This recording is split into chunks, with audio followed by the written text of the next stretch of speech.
Bray fan ganang angkeno angnai hakotor bo fan ganang. Okok botang no ruksawi tini April Chitham Shalmari Tangshlo Bobagrakhor Akulini Muktudhara Auditorium Hall Noko Kasha Panda Shongzakha. O Pandawo Narway Angai Manjakika Te Pandano Chensil Nengai Manjakika. Tripura Hastri Montriokra Professor Dr. Manik Shaha. Logyo Tongo BJP Hastikasko Rajya Sabhani MP Raji Bhattacharya MLA Kolani Shaharai Mohila Morcha Pradesh Sabhanetri Mimi Mojumdar Khoboi Juda Juda Adong Juk Songrokni Manjak Mobile সংসাক পান্ডানা মসাংরে দিশালাইখা বলতে চাই যতই চক্রান্ত আপনারা করুন না কেন 17 18 19 April নারী শক্তি বন্ধন অধিনিয়ম bill pass হবে আইনে পরিণত হবে এবং নরেন্দ্র মোদি দেশের বর্তমান প্রধানমন্ত্রী মহিলাদেরকে রাজনৈতিকভাবে সেই সুযোগ দেবেন আজকে যেখানে এখানে বিধায়িকা প্রাক্তন বিধায়িকা এবং আমাদের যে সভা নেত্রীরা রয়েছেন আমাদের রাজনৈতিক দল আমাদের ভারতীয় জনতা পার্টি মহিলাদের যেভাবে সম্মানিত করছেন মহিলাদের শক্তিকে যারা অনুধাবন করছেন যে সুযোগ করে দিচ্ছেন আগামী দিনেও আমাদের মহিলারা যাতে রাজনীতিতে অংশীদারিত্ব করতে পারেন সেই সুযোগ আমাদের দেশের প্রধানমন্ত্রী সেটা করে দিচ্ছেন একটুখানি যদি আমরা বলি 2014 আগে আমাদের মহিলাদের লোকসভা এবং রাজ্যসভায় কতজন মহিলা নির্বাচিত হয়েছিলেন আমরা লজ্জিত হব আমরা অপমানিত হব যে মহিলাদের মধ্যে সেই পটেনশিয়ালিটি থাকার পরেও মহিলারা সেদিন সুযোগ পাননি কিন্তু দেশের প্রধানমন্ত্রী নরেন্দ্র মোদীর সময়ে 2014 সালে যেখানে 8251 জন ক্যান্ডিডেট ছিলেন সেখানে মহিলা ক্যান্ডিডেট ছিলেন 668 অর্থাৎ টোটাল শেয়ারে 8.10% মহিলা ছিলেন আর ওমেন মহিলা সাংসদ হিসেবে নির্বাচিত হয়েছিলেন 62 জন অর্থাৎ যে শেয়ারটা ছিল 11.40% 2019 সালে 8049 জন লোক মানে এমপিরা প্রতিদ্বন্দ্বিতা করেছিলেন সেখানে 724 জন মহিলা প্রতিনিধিত্ব মানে ইলেকশন কন্টেস্ট করেছিলেন সেখানে জিতে এসেছেন 78 জন মহিলা অর্থাৎ 14.40% মহিলা তারা সাংসদ হয়ে লোকসভায় আজকে তারা সংসদে এসে দেশের মহিলাদের হয়ে কথা বলছেন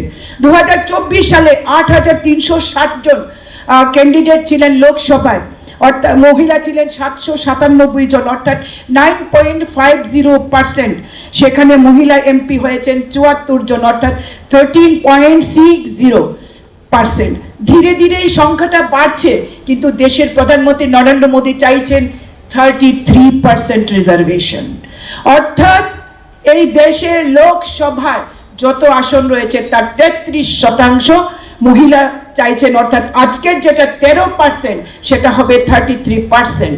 তো দেশের প্রধানমন্ত্রী নরেন্দ্র মোদী যে ওমেন লেড গভর্নমেন্ট চাইছেন যেটা তিনি চাইছেন যে 2047 সালে বিকশিত ভারত হবে বিকশিত ভারত সংকল্প যাত্রার জন্য যিনি সমস্ত তৈরি করেছেন সমস্ত যোজনা তৈরি করেছেন সেই জায়গায় দাঁড়িয়ে অর্ধেক আকাশের জন্য যদি কেউ ভেবে থাকে কোনো রাজনৈতিক দল সেটা ভারতীয় জনতা পার্টি আর নেতৃত্বে রয়েছেন প্রধানমন্ত্রী নরেন্দ্র মোদী প্রধানমন্ত্রী হিসাবে আর রয়েছেন আমাদের রাষ্ট্রীয় সভাপতি নীতিন নবীনজি যারা মহিলাদের অগ্রাধিকার দিয়ে কাজ করতে চাইছেন আমাদের রাজ্যে প্রফেসর ডক্টর মানিক সাহার নেতৃত্বে যে সরকার চলছে এই প্রথম আমাদের রাজ্যে মেয়েদের যাতে বিদ্যালয় অর্থাৎ স্কুল ছুট না হয় মেয়েরা যাতে পড়াশোনা করতে পারে দূরত্ব যেন বাধা না হয় আমাদের সরকার প্রতিষ্ঠিত হওয়ার পর আমাদের মাননীয় মুখ্যমন্ত্রী তিনি এসসি এসটি ওবিসি মাইনরিটি কিচ্ছু দেখেননি বিপিএল এপিএল কিচ্ছু দেখেনি প্রত্যেক ছাত্রীদের ক্লাস 8 উঠলে পরে তাদের জন্য বাইসাইকেলের ব্যবস্থা করেছেন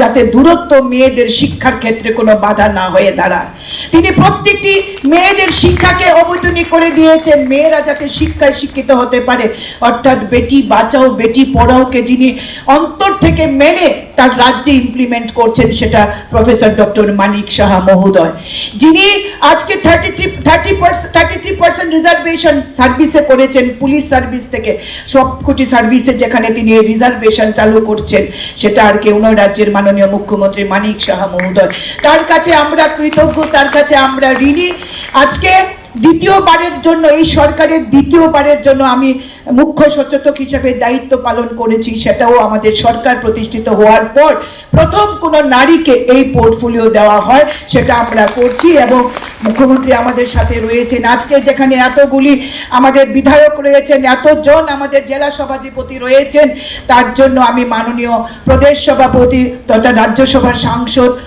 শ্রী রাজীব ভট্টাচার্য মহোদয় এবং রাজ্যের মাননীয় মুখ্যমন্ত্রীর কাছে মহিলাদের পক্ষ থেকে আমরা কৃতজ্ঞতা জ্ঞাপন করছি। আপনাদের এই স্বীকৃতি, আপনারা যখন যে দায়িত্ব আমাদের দেবেন, আপনাদের সেই দায়িত্ব আমরা মাথায় নিয়ে আমরা সরকারের জন্য কাজ করব, আমরা দলের জন্য কাজ করব। আমাদের কাছে দল সর্বোপরি, আমাদের কাছে দেশ সর্বোপরি। যেখানে আমাদের অহল্যাবাই, রানী অহল্যাবাই যেভাবে কাজ করেছিলেন তার দেশের জন্য, যেভাবে সাবিত্রী ফুলে কাজ করেছেন, যেভাবে ঝাঁসি রানী লক্ষ্মীবাই এই দেশের স্বাধীনতায় প্রাণ দিয়েছেন, সেইভাবে আমরাও আমাদের রাজ্যের জন্য, আমাদের দেশের জন্য, আমাদের দলের জন্য আমরা কাজ করব। আমাদের শক্তির উপর আপনারা বিশ্বাস রাখবেন। আমাদের যেভাবে সুযোগ করে দিচ্ছেন, আগামী দিনেও যাতে আমরা এইভাবে কাজ করতে পারি, একটা বিকশিত ত্রিপুরা আমরা গড়তে পারি, সেদিকে আমরা লক্ষ্য রাখবো।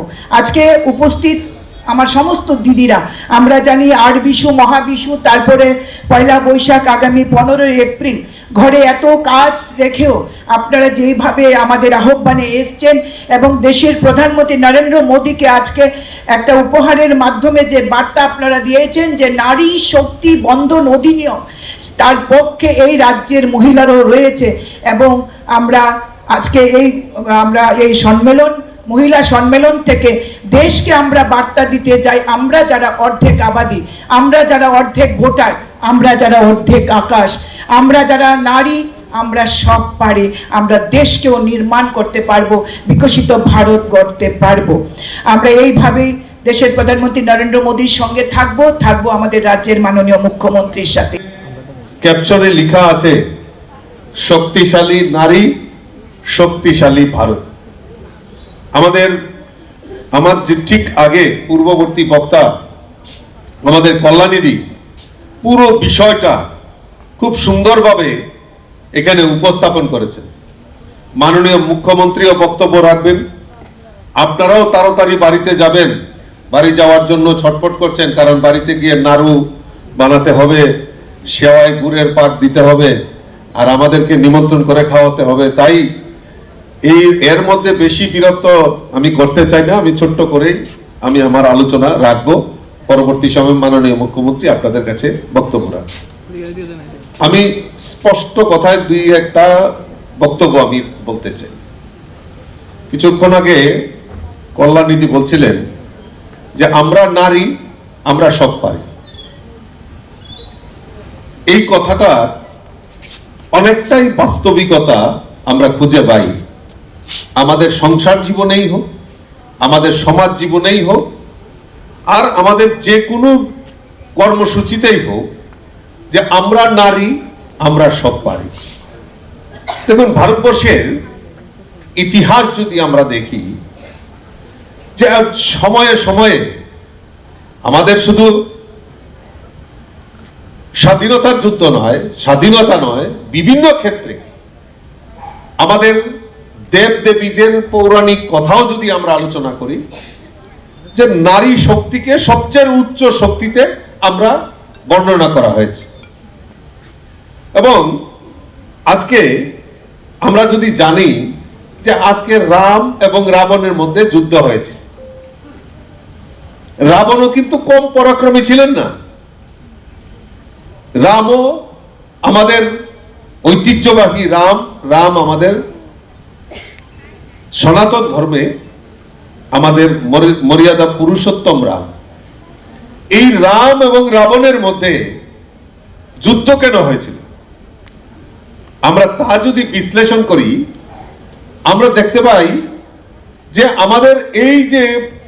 আমাদের সীতা মাতা, অর্থাৎ একজন মহিলার আত্মসম্মান ফিরিয়ে দেওয়া এবং মহিলাকে সুরক্ষিত রাখার জন্য আমাদের এই রাম এবং রাবণের যুদ্ধ হয়েছিল। কত বড় রামায়ণের কাহিনী আমরা জানি।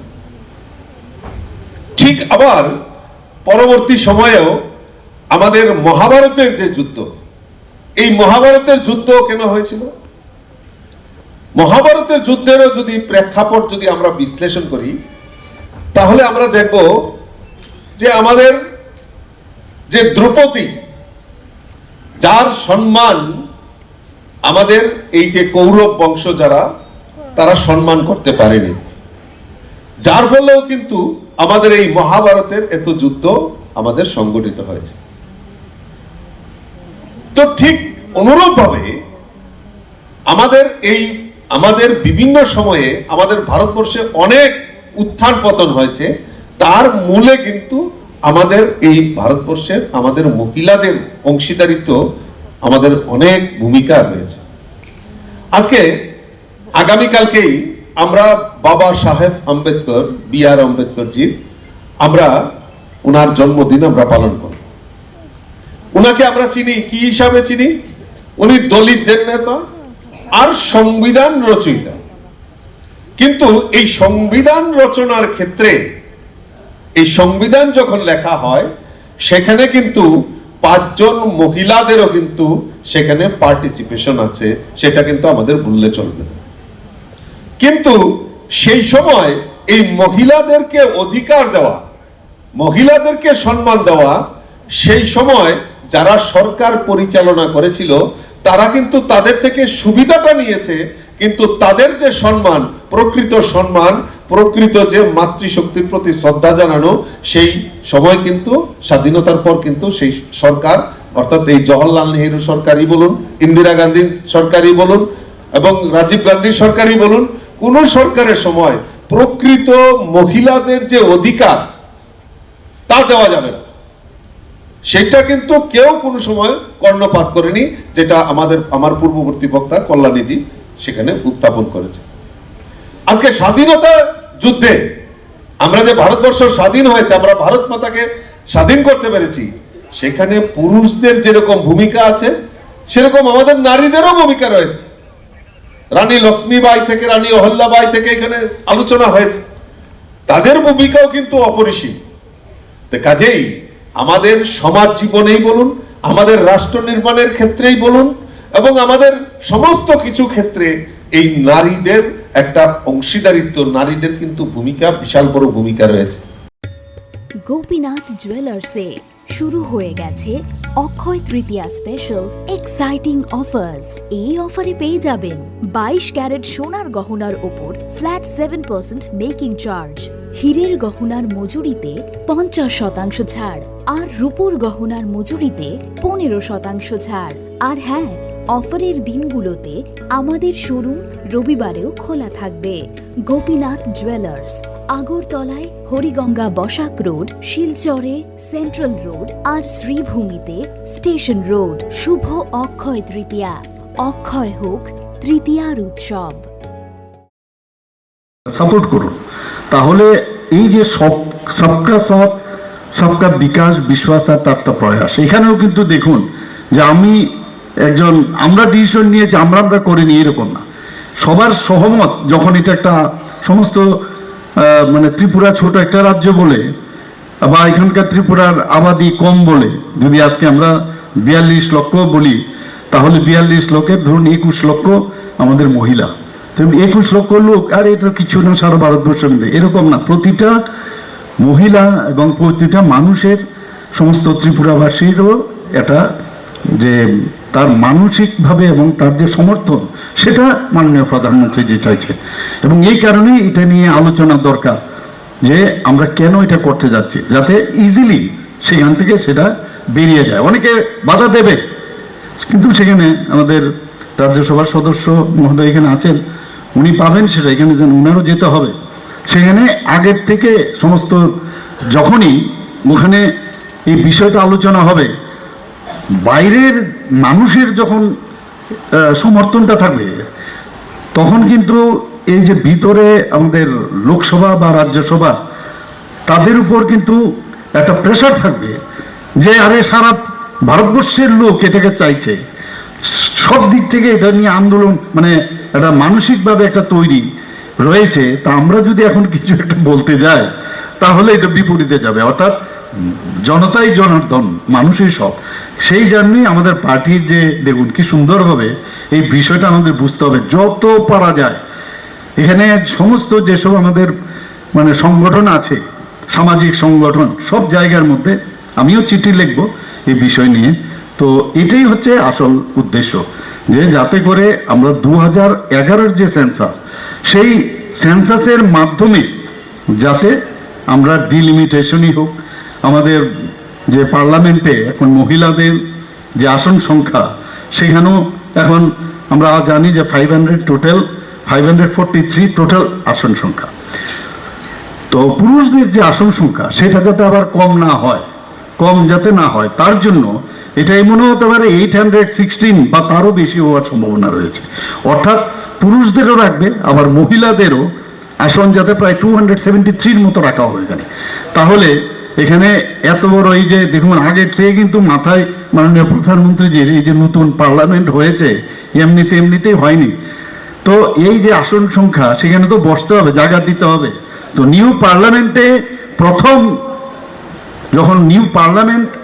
যখন সেটা ইনোগ্রেশন হয়, প্রথম কিন্তু সেখানেই এই যে আইন, যে মহিলা সংক্রান্ত যে আইন, রিজার্ভেশন পলিসি, সেটা কিন্তু সেখানেই করা হয়েছিল। আজকে সেখানে এতজন লোকের অ্যাকোমোডেশন হবে, এবং ন্যাচারালি আমাদের বিধানসভাতেও কিন্তু সেটা হবে। এবং এই যে ডিলিমিটেশন হবে, এখানে অদ্ভুত জিনিস আমি দেখলাম আমি পড়তে গিয়ে, যে এই যে ডিলিমিটেশন হবে, সেই ডিলিমিটেশনে সব মহিলা, এমন না আমি একটা বিধানসভার মধ্যে রয়েছি বা একটা পার্লামেন্টের একটা কনস্টিটিউশন আমি রয়েছে, সারা জীবন মহিলা না, এখানে তা নয়। ঘুরে কিন্তু সব মহিলারা যেন সেই জায়গার সব মহিলারা যেন সুযোগ পায়, তার জন্য রোটেটরি ব্যবস্থা করা। আইনে কিন্তু এরকম এত সুন্দর এটা ডিটেলস গেলে বোঝা যায় এটা। তো মহিলাদের আজকে কোন জায়গায় মাননীয় প্রধানমন্ত্রীজি নিয়ে যাচ্ছেন, 33% তো হচ্ছে, এর মধ্যে এটা আলটিমেটলি দেখবেন 50%-এর অবধি যাবে। এটা আমাদের এই যে টোটাল জনসংখ্যা, তার অর্ধেক যদি আমাদের মহিলা হয়, তাহলে কেন তাদেরকে সেই সুযোগটা দেওয়া হবে না? সেটা মাননীয় প্রধানমন্ত্রীজি সেটা চাইছেন, এবং উনি চাইছেন 2029-এ যে আমাদের পার্লামেন্ট, আমাদের এমপি ইলেকশন, সেই সময় যেন এটা লাগু করা হয়। এর জন্যই কিন্তু তাড়াহুড়া করে, অনেকে বলছে কেন তো তাড়াহুড়া, অনেক নিউজ পেপার আপনারা দেখবেন এই বিষয়ে। অর্থাৎ যেটা যদি ওই আইন আগের যদি যে মানে ক্লজটা রেখেছে, সেটা হলে কোথায় 2034-এ হতো, কিন্তু এখন যদি সেটা করা হয় তাহলে 2029-এ হবে। তাহলে আপনারা কিন্তু অনেকে এই বেনিফিটটা আপনারা পাবেন। তো কত একটা মাসে কত মানুষ, কত মহিলারা সেই সুযোগটা আজকে এই পলিটিক্যালি তারা এই সুযোগটা পাবে। আজকে সত্যিই আমি মানে অত্যন্ত আনন্দিত যে এইরকমভাবে মাননীয় প্রধানমন্ত্রীজি কত সুন্দরভাবে চিন্তা করেন। মানে সত্যিই ওনাকে আমি বলবো, যত ধন্যবাদ দেব ততই কম। এখানে আরও একটা জিনিস আমি দেখলাম, যে আমাদের যে এই দিল্লি কিন্তু এখানে এটাও কিন্তু টেরিটরি যে অ্যাসেম্বলি আছে আমাদের, ইউনিয়ন টেরিটরি, দিল্লি কিন্তু এক্সেপশনাল। কিন্তু এই ইউনিয়ন টেরিটরিতে কিন্তু এটা লাগু হবে না, কিন্তু দিল্লিতে কিন্তু আবার এটা কিন্তু লাগু করতে হবে। এটাও ওই আইনের মধ্যে লেখা আছে, মানে স্পেশাল। কারণ ইউনিয়ন টেরি অ্যাসেম্বলি লাইক পন্ডিচেরি, তারপর জম্মু অ্যান্ড কাশ্মীর, সেখানে সেপারেট লেজিসলেটিভ অ্যাক্ট আছে, সেখানে কিন্তু আলাদা আইন। কিন্তু দিল্লিতে স্পেশাল কনস্টিটিউশনাল স্ট্যাটাস আছে, যেখানে ন্যাশনাল ক্যাপিটাল টেরিটরি অর্থাৎ এনসিটি অফ দিল্লি, এখানের মধ্যে এই আইনের কারণে এই যে এই আইনটা কিন্তু সেখানেও এই 33% রিজার্ভেশন একমাত্র ইউনিয়ন টেরিটরি দিল্লিতে সেটা লাগু হবে। এখানে আজকে আমরা যদি SC STর কথা আমাদের চিফ হুইপ কল্যাণীদি অলরেডি বলেছেন, তো আমার মনে হয় আমিও একটু যদি আবার রিপিট করি, আমি আমার মতো করে যতটুকু বুঝেছি, যে ধরুন এখন যে আমাদের SC STদের যে রিজার্ভেশন আছে, SC STদের রিজার্ভেশন আছে, কিন্তু এই SC ST রিজার্ভেশনের মধ্যেও যেটা উনি বললেন যে মানে রিজার্ভেশনের ভিতরেও ইন্ট্রা, অর্থাৎ এখানের মধ্যেও মহিলাদের 33% রিজার্ভেশন সেখানে থাকতে হবে। কাজে ইউ আর লাকি যে এখন রাজনৈতিকভাবে আপনারা মানে কত সুযোগ, কত সুবিধা, একটা মানে দেশের জন্য, রাজ্যের জন্য কাজ করার একটা সুযোগ কিভাবে চলে আসছে এখন। এবং আজকে আমরা যখন যাই, আমরা যখনই কোনো পলিটিক্যাল ইভেন্টস হোক বা যে কোনো জায়গায়, বিশেষ করে পলিটিক্যাল ইভেন্টস, এখন যেহেতু পলিটিক্যাল পার্সন হয়ে গেছি, মহিলাদেরই সব জায়গার মধ্যে দেখি তাদের উপস্থিতির হার প্রচুর বেশি সংখ্যক হয়। কাজে যখন এই জিনিসটা হবে, আপনারা ভাবুন কত পলিটিক্যালি, শুধু পলিটিক্যালি যখন তারা অধিকারটা পাবে, সামাজিকভাবেও কিন্তু তারা অধিকারটা পাবে। এটা পলিটিক্যালি যখন একজন মহিলা, এটা শুধু ওই ইন্দিরা গান্ধী বা কারোর একজন মহিলা তার জন্য না, আজকে ইন জেনারেল এই SC ST এনে দেখুন, তার মধ্যেও কিন্তু মহিলাদের সংখ্যা বাড়িয়ে দিল। তাহলে যারা পিছিয়ে পড়া মহিলারা আছেন তাদেরও কিন্তু সুযোগ কিন্তু সেখানে চলে আসছে। এবং এই যে আইনটা, এটা প্রথমে 15 বছরের জন্য কিন্তু আইনটা রাখা হয়েছে, এবং ইচ্ছে করলে এই 15 বছর আবার সেটা এক্সটেন্ডও করতে পারে, ডিপেন্ডস আপন আমাদের পার্লামেন্ট। আবার যদি তারা বলে না এটাকে আরও 10 বছরের জন্য এক্সটেন্ড করলাম, এইভাবে আইনটা তৈরি করা হয়েছে।